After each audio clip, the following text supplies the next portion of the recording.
Welcome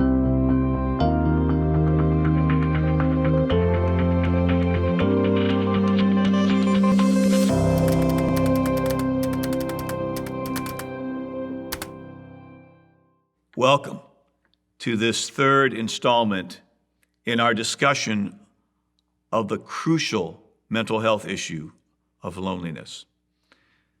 A couple of sessions ago, I told you that one of the biggest mental health issues facing people in our country today, Christians and non-Christians, cutting across every economic strata, every ethnic group, every educational level of attainment, are areas of anxiety, depression, and loneliness. And we have found that when people are anxious or when people are depressed, it is often accompanied by feelings of loneliness.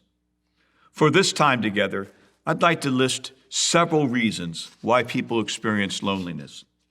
And then in a follow-up episode, we'll talk about the lies that we often hear from the enemy, or the lies that we tell ourselves in these seasons of loneliness.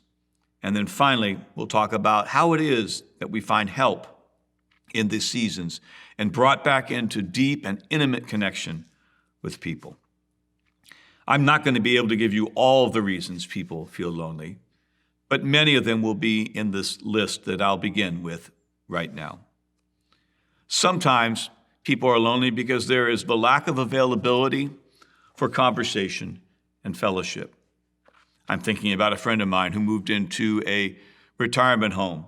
And as soon as she moved into that retirement community, they were shut up for a period of time, not able to experience fellowship and friendship with even the person who lived next door to them because of the concern of COVID. There are people who desperately want to be in relationship, desperately want companionship, intimate forms of conversation that talk about issues and not just events. And yet they lack the availability. Some people say, it does no good to share, or I don't feel like I have anything to share, and so they don't. So while they're surrounded by people who would take an interest in them, they either feel like they have nothing to bring to the table, or even if they did, it would not be understood, it would not be appreciated, and it might even lead to rejection. A third reason is a personal loss. Death, divorce, sickness. We talked about that. That's situational loneliness. Someone that you've had deep and abiding friendship with has died. We see that so beautifully portrayed in the Old Testament in the story of David and Jonathan, whose souls were knit together. But upon Jonathan's death, David experienced great pangs of loneliness. We talked about living in a very mobile society where 20% of us move every year, uprooting us from not just community, but community of people. We talked about those who deliberately put themselves in places of isolation. In Proverbs, the 18th chapter in the first verse, it says, "The man who separates himself quarrels against all sound wisdom." Might I remind you that you and I were created for relationship. We were created to be in fellowship, not just with God, but with one another.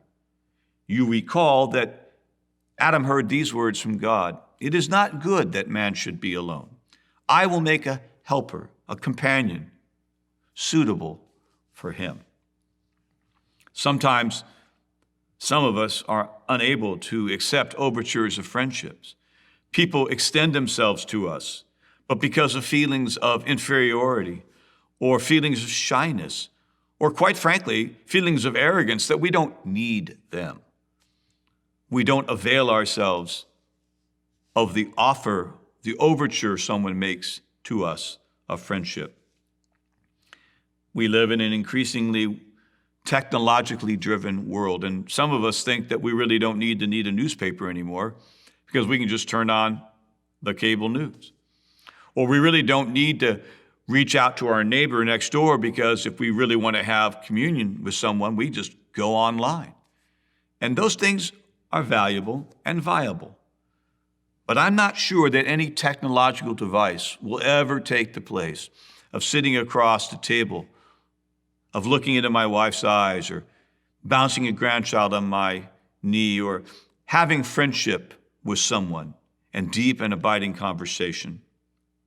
And quite frankly, many of you who are in positions of leadership know that there is a price to pay with being a leader. And sometimes that price to pay is a sense of being alone. Many different reasons why people go through periods of loneliness. Many different emotions that accompany that mental health issue. And our next time together, we're going to talk about the lies that people tend to listen to, either from the enemy or from themselves, when they go through that season of loneliness. And then we'll end on an upside and talk about some of the things that you and I can do to remove that sense of loneliness and be brought back into a place of deep and abiding communion with God and with each other. Enjoy this day. God bless you, and I'll see you soon.